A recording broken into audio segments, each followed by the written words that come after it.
Vážení posluchači, někdy se obíráme myšlenkami typu, co by se stalo, kdyby. Před několika lety se na světovém knižním trhu objevil zvláštní titul, který se jmenoval Kdyby a neb opravený dějepis. Knihu napsal kolektiv historiků, kteří se spola žertem a spola vážně zamýšlejí nad některými klíčovými momenty lidské historie a přemýšlejí, co by se stalo, kdyby. Třeba kdyby se nenarodil Ježíš Kristus, kdyby Kolumbus neobjevil Ameriku, kdyby ve Španělsku vládli dodnes Maurové, kdyby se vrah Abrahama Lincolna netrefil, co by se stalo, kdyby Napoleon utekl do Ameriky, nebo kdyby John Fitzgerald Kennedy atentát přežil.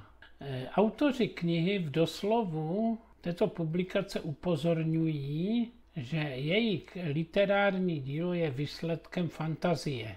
Použili sice své znalosti historické reality i známá fakta politického vývoje, ale současně by tu knihu neměl brát nikdo příliš vážně, protože slovíčko kdyby vyjadřuje čirou spekulaci, zatímco historie uznává jen fakta.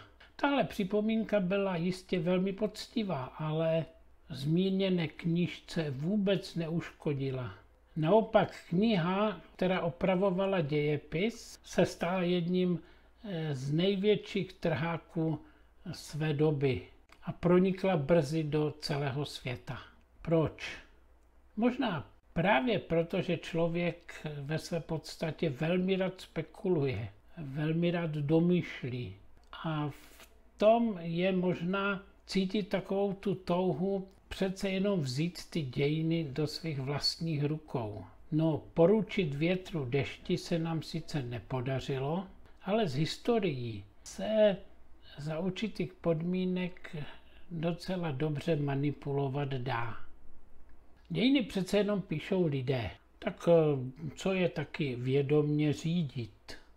Nebo že bychom dokonce plánovali, jak se to všechno dál bude vyvíjet. Taková svůdná myšlenka. A jsou lidé, kteří se o to zcela vědomně pokouší. Ale myslíte, že tito lidé mohou mít úspěch? Jeden z pisatelů Bible, a to apoštol Jakub ve svém listu, na tohle všechno říká tohle. Dokonce bych řekl s nějakým pousmáním. A říká, cituji, co je váš život? Jste jako pára, která se na okamžik ukáže a potom zmizí. A přesto říkáte, dnes nebo zítra půjdeme do toho města a zůstaneme tam rok. A budeme obchodovat a vydělávat. A jak je to s vámi, milí posluchači? Také si mnohdy myslíme, že otěže svého života máme pevně v rukou a jen na nás záleží, co s tím naším životem uděláme. Zkusme si projít náš život, nebo třeba si vzpomeňte na úmrtí někoho z vašich blízkých či dobrých známých a poslouchejte, co k tomu dál říká apoštol Jakub. A to je přece dobrá rada do našeho života. Jakub říká, raději byste měli říkat, bude-li Pán chtít. Budeme naživu a uděláme to či ono. Chtějme ve všem očekávat na Pána Boha, plnit jeho vůli. A já bych k tomu ještě přidal vyznání apoštola Pavla.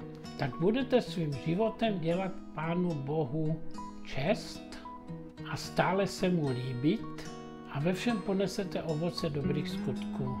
No a já vám už jenom přeji, abyste si užili dovolené, prázdniny, no a dá-li Pán, tak se k vám zase vrátím v září v našem cyklu Klidné slovo v neklidné době.